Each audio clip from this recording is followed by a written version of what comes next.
Hello everyone, welcome back to Edu Spark. आज हम income tax act की एक बहुत ही इंपॉर्टेंट डेफिनेशन डिस्कस करेंगे, यानी असेसी। इनकम टैक्स लॉ में आगे बढ़ने से पहले असेसी का कंसेप्ट क्लियर होना बहुत ज़रूरी है, क्योंकि लगभग पूरे एक्ट में इस टर्म का यूज़ किया गया है। तो सबसे पहले हम असेसी का मीनिंग देखते हैं। असेसी वो पर्सन होता है जिसका इनकम टैक्स एक्ट से किसी न किसी तरह का रिलेशन हो। ये ज़रूरी नहीं है कि हर असेसी टैक्स पे ही करे। अगर किसी पर्सन को टैक्स, इंटरेस्ट, पेनल्टी या इनकम टैक्स एक्ट के अंदर कोई भी अमाउंट पे करना है तो वो असेसी हो सकता है। इसके अलावा अगर इनकम टैक्स डिपार्टमेंट ने किसी पर्सन के अगेंस्ट असेसमेंट या किसी भी तरह की प्रोसीडिंग स्टार्ट कर दिया, तब भी वो असेसी माना जाता है, चाहे बाद में उसकी टैक्स लायबिलिटी ज़ीरो ही क्यों ना निकले। इसी वजह से असेसी का स्कोप टैक्स पेयर से काफ़ी बड़ा है। टैक्स पेयर सिर्फ टैक्स पे करता है, लेकिन असेसी में टैक्स पे करने वाले के साथ साथ प्रोसीडिंग्स फेस करना डीम्ड असेसी और असेसी इन डिफॉल्ट भी इंक्लूड होते हैं।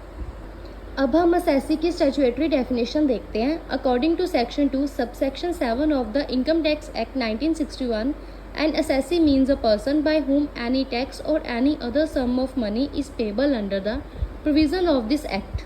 अब इसे सिंपल लैंग्वेज में समझते हैं। असेसी उस पर्सन को कहते हैं जिसे इनकम टैक्स एक्ट के अकॉर्डिंग टैक्स या टैक्स के अलावा कोई अमाउंट जैसे इंटरेस्ट, पेनल्टी या फ़ी पे करनी हो। यहाँ एक इम्पॉर्टेंट पॉइंट ध्यान रखिए, सेक्शन में सिर्फ टैक्स नहीं लिखा गया है बल्कि any other sum of money भी लिखा गया है। इसका मतलब अगर किसी पर्सन को टैक्स पे नहीं करना है लेकिन इंटरेस्ट, पेनल्टी या फ़ी पे करनी है, तब भी वो असेसी ही माना जाएगा।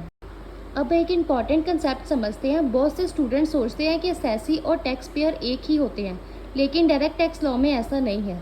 टैक्स पेयर सिर्फ वो पर्सन होता है जो टैक्स पे करता है, लेकिन असेसी का स्कोप इससे काफ़ी बड़ा है। असेसी में टैक्स पे करने वाले पर्सन भी आते हैं, जिसके अगेंस्ट इनकम टैक्स डिपार्टमेंट ने प्रोसीडिंग स्टार्ट की हो, वो भी आते हैं। डीम्ड असेसी भी आता है और असेसी इन डिफॉल्ट भी आते हैं। इसलिए हम कहते हैं every tax payer is an assessee, but every assessee is not necessary a tax payer. अब स्टैट्यूटरी डेफिनेशन में सबसे इंपॉर्टेंट टर्म है person against whom proceedings have been initiated. Section 2 sub section 7 के अकॉर्डिंग असेसी में वो person भी include होते हैं जिसके अगेंस्ट इनकम टैक्स एक्ट के अंडर प्रोसीडिंग स्टार्ट की गई हो। ये प्रोसीडिंग्स किस पर्पस के लिए हो सकती हैं? Assessment of income, assessment of loss, determination of refund, determination of tax liability. अब इनको डिटेल में देखते हैं। सबसे पहले हमारे पास है assessment of income. Assessment of income का मतलब है किसी पर्सन की टोटल टैक्सेबल इनकम कैलकुलेट करना और ये डिटरमाइन करना कि उसे कितना इनकम टैक्स पे करना है। एग्जाम्पल से देखते हैं। अगर income tax department mister A की इनकम वेरीफाई करके उसकी टैक्सेबल इनकम कैलकुलेट कर रहा है तो इसे असेसमेंट ऑफ इनकम कहते हैं। सेकंड हमारे पास है असेसमेंट ऑफ लॉस। कभी कभी किसी पर्सन को प्रॉफिट नहीं होता बल्कि लॉस होता है। इनकम टैक्स डिपार्टमेंट उस लॉस को वेरीफाई और असेस करता है ताकि फ्यूचर में उस लॉस को बेनिफिट मिल सके। इस प्रोसेस का असेसमेंट ऑफ लॉस कहते हैं। एग्जाम्पल देखते हैं। अगर किसी बिजनेसमैन को 5 लाख का बिजनेस लॉस हुआ है और डिपार्टमेंट उस लॉस को वेरीफाई कर रहा है तो ये असेसमेंट ऑफ लॉस है। नेक्स्ट हमारे पास है डिटर्मिनेशन ऑफ रिफंड। कभी कभी टैक्स पेयर ने जितना टैक्स पे करना था उससे ज़्यादा टैक्स पहले ही डिपॉजिट कर दिया होता है, जैसे टीडीएस या एडवांस टैक्स के थ्रू। ऐसे केस में डिपार्टमेंट ये डिसाइड करता है कि कितना रिफंड मिलना चाहिए। इस प्रोसेस को डिटर्मिनेशन ऑफ रिफंड कहते हैं। इसकी एग्जांपल है, अगर मिस्टर बी का टीडीएस ₹60,000 डिडक्ट हुआ था लेकिन एक्चुअल टैक्स लायबिलिटी ₹45,000 निकली तो 15,000 का रिफंड मिलेगा। इस रिफंड को डिटरमाइन करना डिटर्मिनेशन ऑफ रिफंड है। नेक्स्ट हमारे पास है डिटर्मिनेशन ऑफ टैक्स लायबिलिटी। इसका मतलब है किसी पर्सन पर फाइनल कितना टैक्स पेबल है ये डिसाइड करना। Income tax department income calculate करने के बाद ये डिटरमाइन करता है कि टैक्स पेबल है, रिफंड मिलेगा या कुछ भी पेबल नहीं है। एग्जाम्पल की हेल्प से देखते हैं। अगर असेसमेंट के बाद डिपार्टमेंट डिसाइड करता है कि मिस्टर सी को ₹80,000 टैक्स पे करना है तो इसे डिटर्मिनेशन ऑफ टैक्स लायबिलिटी कहते हैं। अब नेक्स्ट हमारे पास है a person who is deemed to be an assessee. अब बात करते हैं डीम्ड असेसी की। कभी कभी इनकम टैक्स एक्ट किसी पर्सन को लॉ के थ्रू असेसी ट्रीट करता है, भले ही उसकी खुद की टैक्स लायबिलिटी ना हो। ऐसे पर्सन को डीम्ड असेसी कहते हैं। एग्जाम्पल की हेल्प से देखते हैं। अगर किसी टैक्स पेयर की डेथ हो जाती है और उसका इनकम टैक्स मैटर पेंडिंग है तो उसका लीगल रिप्रेजेंटेटिव उसकी जगह टैक्स मैटर्स हैंडल करेगा। इस सिचुएशन में लीगल रिप्रेजेंटेटिव को डीम्ड असेसी ही कहते हैं। नेक्स्ट हमारे पास है असेसी इन डिफ़ॉल्ट। अब तीसरी कैटेगरी है असेसी इन डिफ़ॉल्ट। जब कोई पर्सन इनकम टैक्स एक्ट के अंदर अपनी लीगल रिस्पॉन्सिबिलिटी पूरी नहीं करता तब उसे असेसी इन डिफ़ॉल्ट कहा जाता है। एग्जाम्पल की हेल्प से देखते हैं। मान लीजिए एक एम्प्लॉय ने एम्प्लॉय की सैलरी से टीडीएस डिडक्ट कर लिया, लेकिन उस डिडक्टेड टीडीएस को गवर्नमेंट के अकाउंट में डिपॉजिट नहीं किया। इस केस में एम्प्लॉयर असेसी इन डिफ़ॉल्ट बन जाएगा क्योंकि उसने अपनी लीगल रिस्पॉन्सिबिलिटी पूरी नहीं की। तो सेक्शन 2 सब सेक्शन 7 के अकॉर्डिंग असेसी सिर्फ टैक्स पे करने वाला पर्सन नहीं होता, इसमें टैक्स पे करने वाला पर्सन जिसके अगेंस्ट प्रोसीडिंग स्टार्ट हुई है, डीम्ड असेसी और असेसी इन डिफ़ॉल्ट सभी शामिल होते हैं। इसी वजह से असेसी का स्कोप टैक्स पेयर से काफ़ी वाइडर माना जाता है। अब नेक्स्ट टॉपिक हमारे पास है essential elements of N assessee. अब हम असेसी के असेंशियल एलिमेंट्स को समझते हैं। किसी भी पर्सन को असेसी तभी माना जाएगा जब उनमें से एक या उससे ज़्यादा कंडीशंस अप्लाई होती हो। तो अब इन एलिमेंट्स को हम डिटेल में समझते हैं। सबसे पहले है there must be a person. सबसे पहला असेंशियल एलिमेंट है कि असेसी हमेशा एक पर्सन होना चाहिए। इनकम टैक्स एक्ट के अंदर पर्सन का मीनिंग सिर्फ इंडिविजुअल नहीं होता।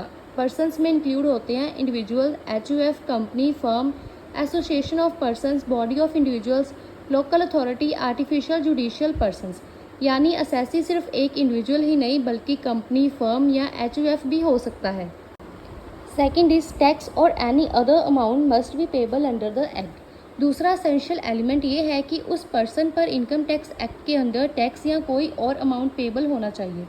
यहाँ एनी अदर अमाउंट में इंटरेस्ट, पेनल्टी, फ़ी या एक्ट के अंदर पेबल कोई भी अमाउंट इंक्लूड होती है। इसे एग्जांपल से देखते हैं। अगर किसी पर्सन को टैक्स पे नहीं करना लेकिन पेनल्टी पे करनी है तो वो भी असेसी ही माना जाएगा। थर्ड इज प्रोसीडिंग्स में have been initiated under the act. तीसरा एलिमेंट ये है कि इनकम टैक्स एक्ट के अंदर उस पर्सन के अगेंस्ट प्रोसीडिंग स्टार्ट की गई हो।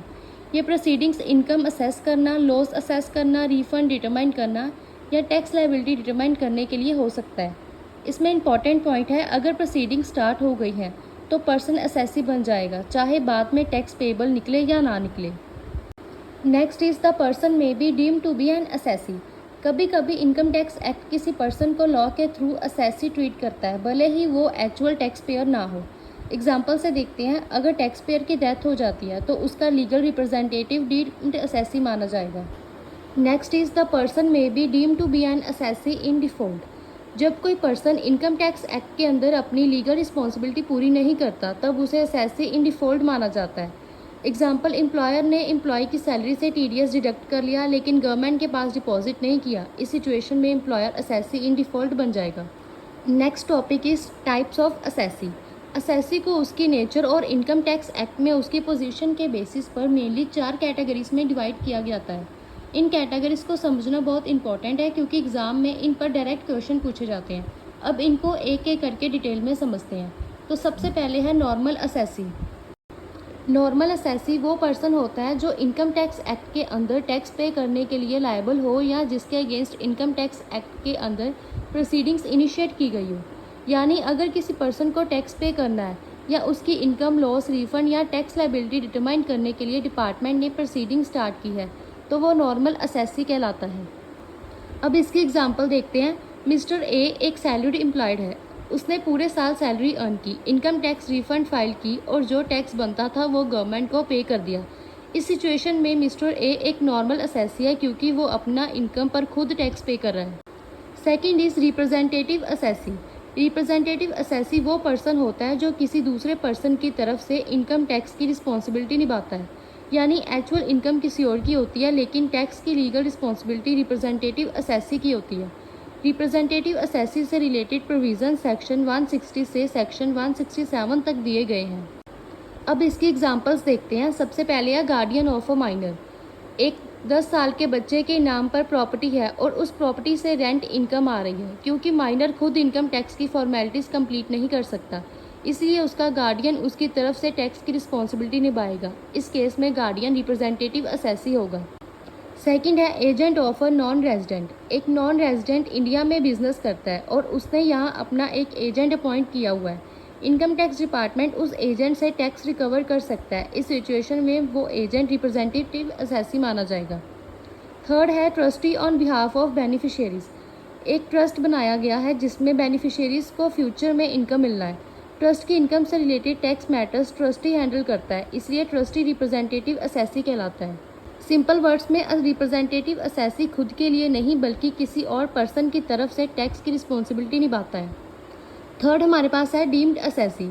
कभी कभी इनकम टैक्स एक्ट किसी पर्सन को लॉ के थ्रू असेसी ट्रीट करता है, चाहे वो टैक्स पेयर हो ना हो। ऐसे पर्सन को डीम्ड असेसी कहते हैं। इसके एग्जांपल्स देखते हैं। Legal representative of a deceased person. Mister A की डेथ हो गई लेकिन उनका इनकम टैक्स रिटर्न फाइल होना बाकी है। अब उनके लीगल रिप्रेजेंटेटिव जैसे उनके सन या कोई और उनकी तरफ से इनकम टैक्स की फॉर्मेलिटीज़ कंप्लीट करेंगे। इस सिचुएशन में लीगल रिप्रेजेंटेटिव डीम्ड असेसी होगा। Second is executor of an estate. किसी पर्सन ने अपनी विल बनाई और उस विल को एग्जीक्यूट करने के लिए एक एग्जीक्यूटर अपॉइंट किया। अगर उस स्टेट की इनकम पर टैक्स का मैटर आता है तो एग्जीक्यूटर डीम्ड असेसी माना जाएगा। Third is agent of a non resident. कुछ स्पेसिफिक सिचुएशन में income tax act non resident के एजेंट को भी डीम्ड असेसी ट्रीट करता है ताकि गवर्नमेंट टैक्स आसानी से रिकवर कर सके। यानी लोग खुद किसी पर्सन को असेसी मान लेता है, इसलिए इसे डीम्ड असेसी कहा जाता है। अब फोर्थ हमारे पास है असेसी इन डिफ़ॉल्ट। जब कोई पर्सन इनकम टैक्स एक्ट के अंदर अपनी लीगल रिस्पॉन्सिबिलिटी पूरी नहीं करता तब उसे असेसी इन डिफ़ॉल्ट कहा जाता है। इसे एग्जाम्पल की हेल्प से समझते हैं। सबसे पहले है फेल्यूर टू डिडक्ट टीडीएस। एक कंपनी ने एम्प्लॉय को सैलरी दी लेकिन सैलरी से टीडीएस डिडक्ट ही नहीं किया। इस सिचुएशन में कंपनी असेसी इन डिफ़ॉल्ट बन जाएगी। नेक्स्ट हमारे पास है failure to deposit TDS after deduction. अगर कंपनी ने टीडीएस डिडक्ट तो कर लिया लेकिन उस अमाउंट को गवर्नमेंट के अकाउंट में डिपॉजिट नहीं किया तो भी कंपनी असेसी इन डिफ़ॉल्ट होगी। Third is failure to collect TCS. एक सेलर को इनकम टैक्स एक्ट के अकॉर्डिंग टीसीएस कलेक्ट करना था लेकिन उसने टीसीएस कलेक्ट ही नहीं किया। इस सिचुएशन में भी वो असेसी इन डिफ़ॉल्ट बन जाएगा। सिंपल वर्ड्स में जब इनकम टैक्स एक्ट किसी पर्सन पर कोई लीगल रिस्पॉन्सिबिलिटी डालता है और वो उस रिस्पॉन्सिबिलिटी को पूरा नहीं करता तो वो असेसी इन डिफ़ॉल्ट बन जाता है। Next topic is who can be an assessee. अब सवाल आता है कि इनकम टैक्स एक्ट के अकॉर्डिंग असेसी कौन कौन हो सकता है। इसका आंसर हमें सेक्शन 2 सबसेक्शन 31 में मिलता है जहां पर्सन को डिफ़ाइन किया गया है। क्योंकि असेसी हमेशा एक पर्सन होता है इसलिए जो भी पर्सन की डेफिनेशन में आता है वो असेसी भी हो सकता है अगर सेक्शन 2 सबसेक्शन 7 की कंडीशन सेटिस्फाई हो। अब एक एक कैटेगरी को डिटेल में समझते हैं। First is individual. इंडिविजुअल का मतलब एक सिंगल ह्यूमन बींग से है, चाहे वो मेल हो या फीमेल, मेजर हो या माइनर, इंडियन रेजिडेंट हो या नॉन रेजिडेंट। एग्जाम्पल से देखते हैं। मिस्टर ए अपनी सैलरी पर इनकम टैक्स पे करता है इसलिए मिस्टर ए एक इंडिविजुअल असेसी है। Second is Hindu undivided family. Hindu undivided family यानी HUF इनकम टैक्स एक्ट के अंदर एक सेपरेट टैक्सेबल पर्सन माना जाता है। HUF के नाम पर भी इनकम अर्न की जा सकती है और उस पर अलग से टैक्स लग सकता है। एग्जाम्पल देखते हैं। अगर HUF के नाम पर असेंशियल प्रॉपर्टी से रेंट इनकम आ रही है तो उस इनकम पर HUF के नाम से टैक्स कैलकुलेट किया जाएगा। Next is company. कंपनी भी इनकम टैक्स एक्ट के अंदर एक सेपरेट लीगल पर्सन होती है। कंपनी अपनी इनकम पर खुद टैक्स पे करती है। जैसे एग्जांपल ABC लिमिटेड ने बिजनेस से प्रॉफिट अर्न किया, इस प्रॉफिट पर कंपनी अपने नाम से इनकम टैक्स पे करेगी। Fourth is firm. फर्म का मतलब पार्टनरशिप फर्म से है। पार्टनरशिप फर्म भी इनकम टैक्स एक्ट के अंदर एक सेपरेट असेसी होती है। इसकी एग्जांपल अगर XY and company partnership firm business से प्रॉफिट अर्न करती है तो उस इनकम पर फर्म के नाम से टैक्स कैलकुलेट किया जाएगा। Fifth is association of persons. Association of persons या AOP का मतलब दो या दो से अधिक पर्सन का ऐसा ग्रुप जो किसी पर कॉमन पर्पस से इनकम अर्न करने के लिए मिलकर काम करते हैं। अब इसकी एग्जांपल देखते हैं। अगर 2 या 3 लोग मिलकर एक प्रोजेक्ट कंप्लीट करता है और उसे इनकम अर्न करता है तो उन्हें एसोसिएशन ऑफ पर्सन माना जाता है। Sixth is body of individuals. Body of individuals यानी BOI 2 या 2 से अधिक इंडिविजुअल्स का ग्रुप होता है जो मिलकर इनकम अर्न करता है, लेकिन इसमें सिर्फ इंडिविजुअल्स ही मेंबर होते हैं। एग्जांपल देखते हैं। अगर 2 ब्रदर्स मिलकर एक प्रॉपर्टी ऑन करते हैं और उसे रेंट इनकम अर्न करता है तो कुछ सिचुएशन में उन्हें BOI माना जा सकता है।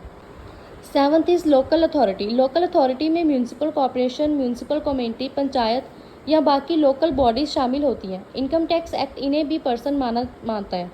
एग्जांपल देखते हैं। म्यूनसिपल कॉर्पोरेशन अगर कोई टैक्सेबल इनकम अर्न करती है तो वो भी इनकम टैक्स एक्ट के प्रोविज़न के अकॉर्डिंग असेसी हो सकती है। Eighth is artificial judicial person. Artificial judicial person वो एंटिटी होती है जो ना इंडिविजुअल होती है और ना ही कंपनी या HUF, लेकिन लॉ उसे एक लीगल पर्सन का स्टेटस देता है। एग्जांपल देखते हैं। यूनिवर्सिटीज़, मंदिर की मूर्ति या कुछ statutory bodies artificial judicial persons को एग्जाम्पल हो सकते हैं अगर वो किसी और कैटेगरी में कवर नहीं होते तो। याद रखिए, इनमें से कोई भी पर्सन तभी असेसी बनेगा जब सेक्शन 2 सब सेक्शन 7 की कंडीशन सेटिस्फाई होंगी। अब कुछ प्रैक्टिकल एग्जांपल्स के थ्रू समझते हैं कि अलग अलग सिचुएशन में किस टाइप का असेसी बनता है। इस तरह के एग्जांपल एग्जाम्स में भी पूछे जा सकते हैं। तो सबसे पहली एग्जांपल है mister x earn salary income and page income tax. अब इसे डिटेल में समझते हैं। मान लीजिए मिस्टर एक्स एक सैलरीड एम्प्लॉयड है। उन्होंने पूरे साल सैलरी अर्न की, अपनी इनकम टैक्स रिटर्न फाइल की और उसे पर जो टैक्स पेबल था वो गवर्नमेंट को पे कर दिया। क्योंकि मिस्टर एक्स अपनी इनकम पर खुद टैक्स पे कर रहे हैं तो इसलिए वो नॉर्मल असेसी कहलाएंगे। अब सेकंड एग्जांपल देखते हैं। Mister Y acts as guardian of a minor child and files a return on behalf of the child. अब इसे डिटेल में समझते हैं। मान लीजिए एक माइनर चाइल्ड की इनकम है। क्योंकि माइनर खुद इनकम टैक्स की फॉर्मेलिटीज़ कंप्लीट नहीं कर सकता, इसलिए उसके गार्डियन मिसिस वाई उसकी तरफ से इनकम टैक्स रिटर्न फाइल करती हैं। यहाँ मिसिस वाई अपनी इनकम के लिए नहीं बल्कि माइनर चाइल्ड की तरफ से टैक्स की रिस्पॉन्सिबिलिटी निभा रही हैं, इसलिए वो रिप्रेजेंटेटिव असेसी कहलाएंगी। तो इसलिए इसका स्टेटस क्या होगा? Representative assessee. अब थर्ड एग्जांपल है Mister Z dies during the financial year and his legal heir files a return. अब इसे डिटेल में देखते हैं। मान लीजिए मिस्टर जेड की फाइनेंशियल ईयर के दौरान डेथ हो जाती है और उनका इनकम टैक्स रिटर्न फाइल होना बाकी है। अब उनका लीगल हायर उनकी तरफ से रिटर्न फाइल करेगा और टैक्स की फॉर्मेलिटीज़ कंप्लीट करेगा। इनकम टैक्स एक्ट इस सिचुएशन में लीगल हायर को डीम्ड असेसी ट्रीट करता है, तो इसका स्टेटस क्या होगा? As a deemed assessee. अब एग्जाम्पल 4 हमारे पास क्या है? ABC limited deducts TDS from employ salaries but fails to deposit it with the government. अब इसकी एक्सप्लेनेशन देखते हैं। मान लीजिए ABC लिमिटेड ने एम्प्लॉय की सैलरी से TDS डिडक्ट तो कर दिया, लेकिन उस डिडक्टेड TDS को गवर्नमेंट के अकाउंट में डिपॉजिट नहीं किया। कंपनी ने इनकम टैक्स एक्ट के अंदर अपनी लीगल रिस्पॉन्सिबिलिटी पूरी नहीं की, इसलिए ABC limited assessee in default बन जाएगी। तो अब इसका स्टेटस क्या होगा? Assessee in default. तो इन प्रैक्टिकल एग्जांपल से ये क्लियर हो जाता है कि हर सिचुएशन के हिसाब से असेसी का टाइप अलग हो सकता है, इसलिए सिर्फ डेफिनेशन ही नहीं बल्कि प्रैक्टिकल एप्लीकेशंस को भी समझना बहुत ज़रूरी होता है। एग्ज़ाम में अगर ऐसे केस स्टडीज़ आएँ तो आप आसानी से आइडेंटिफाई कर सकते हैं कि कौन सा असेसी अप्लाई होगा। Next topic is average rate of income tax. अब हम डायरेक्ट टैक्स लॉ की नेक्स्ट इंपॉर्टेंट डेफिनेशन डिस्कस करते हैं, यानी average rate of income tax. Average rate of income tax का मतलब है असेसी की टोटल इनकम पर ओवरऑल कितने परसेंटेज की रेट से इनकम टैक्स पेबल है। दूसरे शब्दों में ये हमें बताती है कि असेसी ने अपनी टोटल इनकम का कितना परसेंटेज इनकम टैक्स के रूप में पे किया है। इस रेट को कैलकुलेट करने के लिए टोटल इनकम टैक्स पेबल को असेसी की टोटल इनकम से डिवाइड किया जाता है और जो रिजल्ट आता है उसे परसेंटेज में एक्सप्रेस किया जाता है। इसी परसेंटेज को average rate of income tax कहा जाता है। यहाँ एक इम्पॉर्टेंट पॉइंट ध्यान रखिए, एवरेज रेट पूरी टैक्स लायबिलिटी को ध्यान में रखकर कैलकुलेट की जाती है, इसलिए इसे overall effective rate of tax भी कहा जाता है, क्योंकि ये पूरी इनकम पर लगने वाला टैक्स के एवरेज परसेंटेज बताती है। ये मार्जिनल रेट से अलग होती है। मार्जिनल रेट सिर्फ इनकम के लास्ट टैक्सेबल स्लैब पर एप्लीकेबल रेट होती है, जबकि एवरेज रेट पूरी इनकम और पूरे टैक्स लायबिलिटी को कंसीडर करती है। अब हम इसकी स्टैट्यूटरी डेफिनेशन देखते हैं। अब देखते हैं इनकम टैक्स एक्ट इसके बारे में क्या कहता है। According to section 2 sub section 10 of the income tax act 1961, average rate of income tax means the percentage arrived at by dividing the total income tax payable by the total income of the assessee. Simple language में assessee की total income पर जितना income tax payable है उस tax को total income से divide करके जो परसेंटेज मिलता है उसे average rate of income tax कहते हैं। अब इसका एक फॉर्मूला देखते हैं। इसका फॉर्मूला क्या है? Average rate of income tax का फॉर्मूला है income tax payable over total income into 100। Next is components of the formula. Average rate of income tax के फॉर्मूला में दो इंपॉर्टेंट कंपोनेंट्स होते हैं। अगर इनका मीनिंग क्लियर होगा तो फॉर्मूला भी आसानी से समझ आ जाएगा। तो सबसे पहले है इनकम टैक्स पेबल। सबसे पहला कंपोनेंट है इनकम टैक्स पेबल। इसका मतलब है असेसी की टोटल इनकम पर इनकम टैक्स एक्ट के प्रोविज़न के अकॉर्डिंग जितना टोटल इनकम टैक्स पेबल बनता है। यहाँ एक इम्पॉर्टेंट पॉइंट ध्यान रखिए, इनकम टैक्स पेबल कैलकुलेट करते समय एडवांस टैक्स, TDS, TCS और सेल्फ असेसमेंट टैक्स का क्रेडिट डिडक्ट नहीं किया जाता जब तक एक्ट में स्पेसिफिकली ऐसा करने को ना कहा गया हो। सिंपल वर्ड्स में पहले टैक्स लायबिलिटी निकाली जाती है, उसके बाद एडवांस टैक्स, TDS, TCS या सेल्फ असेसमेंट टैक्स का एडजस्टमेंट किया जाता है। इस फॉर्मूला में हमें ओरिजिनल इनकम टैक्स पेबल को कंसीडर करना होता है। Second is total income. दूसरा कंपोनेंट है टोटल इनकम। टोटल इनकम का मतलब है असेसी की टैक्सेबल इनकम। ये taxable income income tax act 1961 के प्रोविजंस के अकॉर्डिंग कैलकुलेट की जाती है। इसमें पहले असेसी की सभी टैक्सेबल इनकम को इंक्लूड किया जाता है और उसके बाद एक्ट के अंदर जितनी डिडक्शंस अलो होती हैं उन्हें डिडक्ट किया जाता है। इन सब डिडक्शंस को अलो करने के बाद जो फाइनल इनकम बनती है और जिस पर इनकम टैक्स कैलकुलेट किया जाता है उसे टोटल इनकम कहते हैं। इसीलिए average rate of income tax निकालने के लिए हमें दो चीज़ों की ज़रूरत होती है, इनकम टैक्स पेबल और टोटल इनकम। इन दोनों वैल्यूज़ को फॉर्मूला में यूज़ करके हम average rate of income tax calculate करते हैं। नेक्स्ट हमारे पास है features of average rate of income tax. अब हम average rate of income tax की फीचर्स को डिटेल में समझते हैं। सिर्फ पॉइंट्स याद करना काफ़ी नहीं है, हमें ये भी समझना होगा कि हर फीचर का एक्चुअल मीनिंग क्या है और प्रैक्टिकल टैक्सेशन में इसका क्या इंपॉर्टेंस है। तो सबसे पहले है it represent the effective rate of tax on total income. सबसे पहली फीचर ये है कि एवरेज रेट असेसी की टोटल इनकम पर लगने वाली इफेक्टिव रेट ऑफ टैक्स को रिप्रेजेंट करती है। यहाँ इफेक्टिव रेट का मतलब है एक्चुअल या overall tax rate. Income tax act में अलग अलग इनकम स्लैब्स पर अलग अलग टैक्स रेट्स लगती हैं, इसलिए किसी असेसी की पूरी इनकम पर एक्चुअल में कितने परसेंटेज का बर्डन आया ये एवरेज रेट बताती है। सिंपल वर्ड्स में अगर कोई पूछे कि असेसी ने अपनी टोटल इनकम पर एवरेज कितने परसेंटेज टैक्स पे किया है तो उसका आंसर एवरेज रेट देगी। Second is it is calculated on the entire taxable income. दूसरी फीचर ये है कि एवरेज रेट हमेशा असेसी की पूरी टैक्सेबल इनकम को ध्यान में रखकर कैलकुलेट की जाती है। यानी इस कैलकुलेशन में सिर्फ सैलरी इनकम या सिर्फ बिजनेस इनकम को नहीं देखा जाता। असेसी की जितनी भी टैक्सेबल इनकम है उसे इनकम टैक्स एक्ट के प्रोविजंस के अकॉर्डिंग कैलकुलेट किया जाता है और उसी टोटल इनकम पर एवरेज रेट निकाली जाती है। इसलिए एवरेज रेट पूरी टैक्सेबल इनकम को रिप्रेजेंट करती है, ना कि इनकम के किसी एक हिस्से को। Third is it is generally lower than the marginal rate of tax in a progressive tax system. India में प्रोग्रेसिव टैक्स सिस्टम फॉलो किया जाता है। इस सिस्टम में जैसे जैसे इनकम बढ़ती है वैसे वैसे टैक्स रेट भी बढ़ता है। मतलब पूरी इनकम पर एक ही रेट से टैक्स नहीं लगता। मान लीजिए किसी पर्सन की इनकम का कुछ हिस्सा 5% टैक्स पर होता है, कुछ हिस्सा 20% और कुछ हिस्सा 30% पर। अब क्योंकि पूरी इनकम पर अलग अलग रेट्स अप्लाई हुए हैं, इसलिए जब हम ओवरऑल एवरेज निकालते हैं तो average rate generally marginal rate से कम आता है। यानी marginal rate highest applicable tax rate होता है, जबकि एवरेज रेट पूरी इनकम का एवरेज टैक्स बर्डन बताती है। Next is it is expressed as a feature. Next feature है कि एवरेज रेट को हमेशा परसेंटेज में एक्सप्रेस किया जाता है। इसका रीज़न ये है कि एवरेज रेट एक रेशियो होता है। जब इनकम टैक्स पेबल को टोटल इनकम से डिवाइड करके 100 से मल्टीप्लाई किया जाता है तो जो आंसर आता है वो परसेंटेज के रूप में आता है। जैसे अगर कैलकुलेशन के बाद आंसर 12 आता है तो हम इसे 12% लिखेंगे, ना कि सिर्फ 12। Next is it is useful for calculating tax liability in various provisions of the income tax act. Next feature ये है कि एवरेज रेट का यूज़ इनकम टैक्स एक्ट के कई प्रोविजंस में टैक्स लायबिलिटी कैलकुलेट करने के लिए किया जाता है। टैक्स में कुछ सिचुएशंस ऐसी होती हैं जहां टैक्स डायरेक्टली स्लैब रेट से कैलकुलेट नहीं किया जा सकता, बल्कि एवरेज रेट का यूज़ किया जाता है, इसीलिए इसका प्रैक्टिकल इंपॉर्टेंस बहुत ज़्यादा है। तो एवरेज रेट की सबसे बड़ी फीचर ये है कि ये असेसी की पूरी टैक्सेबल इनकम पर लगने वाले एक्चुअल या ओवरऑल टैक्स बर्डन को परसेंटेज के रूप में दिखाती है। ये पूरी टैक्सेबल इनकम पर कैलकुलेट की जाती है, परसेंटेज में एक्सप्रेस होती है, जनरली मार्जिनल रेट से कम होती है और इनकम टैक्स एक्ट के कई प्रोविजंस में टैक्स लायबिलिटी कैलकुलेट करने के लिए यूज़ की जाती है। इसलिए डायरेक्ट टैक्स लॉ में एवरेज रेट का कंसेप्ट बहुत इंपॉर्टेंट माना जाता है। Next topic is importance of average rate of income tax. अब हम समझते हैं कि average rate of income tax कितनी इंपॉर्टेंट क्यों है। सिर्फ इसकी डेफिनेशन और फॉर्मूला जानना ही काफ़ी नहीं है, बल्कि हमें ये भी पता होना चाहिए कि प्रैक्टिकल टैक्सेशन में इसका क्या यूज़ है। तो सबसे पहले है it shows the overall tax burden on an assessee.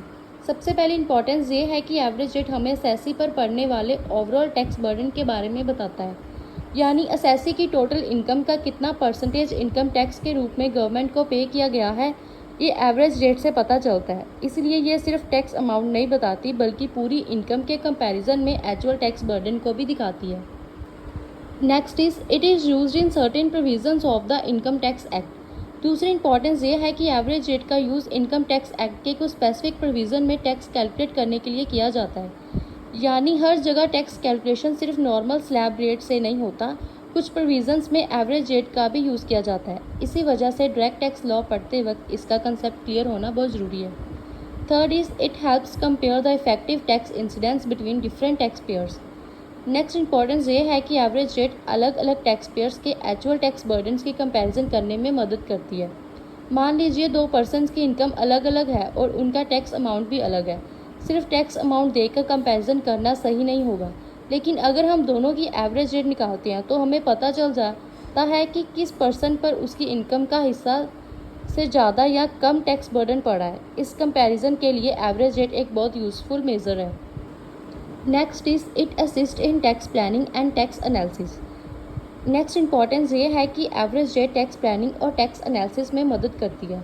Tax planning का मतलब होता है इनकम टैक्स एक्ट के प्रोविजंस का सही तरीके से यूज़ करके लीगल तरीके से अपना टैक्स लायबिलिटी को मैनेज करना। जब हमें अपनी एवरेज रेट को पता चलता है तो हम अपनी टैक्स पोजीशंस को अच्छी तरह एनालाइज कर सकते हैं और फ्यूचर के लिए बेटर टैक्स प्लानिंग कर सकते हैं। इसलिए प्रोफेशनल स्टार्टर्ड अकाउंटेंट्स और टैक्स कंसल्टेंट्स भी एवरेज रेट का एनालिसिस करते हैं।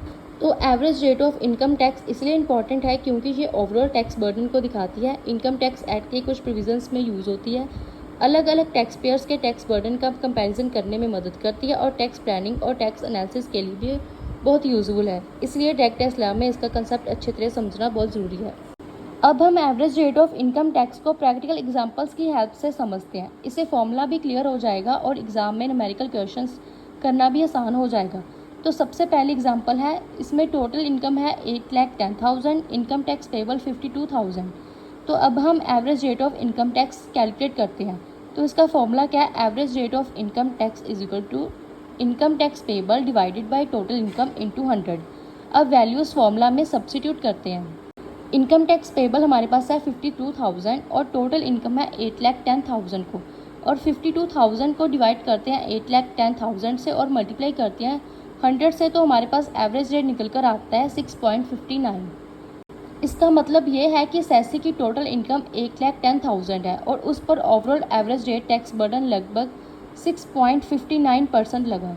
एग्जाम्पल सेकंड है, टोटल इनकम है 12 लाख, इनकम टैक्स पेबल है 1,44,000। अब इसी फॉर्मूला को दूसरे एग्जाम्पल में अप्लाई करते हैं। तो एवरेज रेट हमारे पास आएगा 1,44,000 को डिवाइड करेंगे 12 लाख के साथ और मल्टीप्लाई करेंगे 100 के साथ, तो हमारे पास एवरेज रेट निकल कर आएगा 12%। That's all for today's lecture. अगली क्लास में हम डायरेक्ट टैक्स लॉ की नेक्स्ट इंपॉर्टेंट डेफिनेशंस को डिटेल में डिस्कस करेंगे।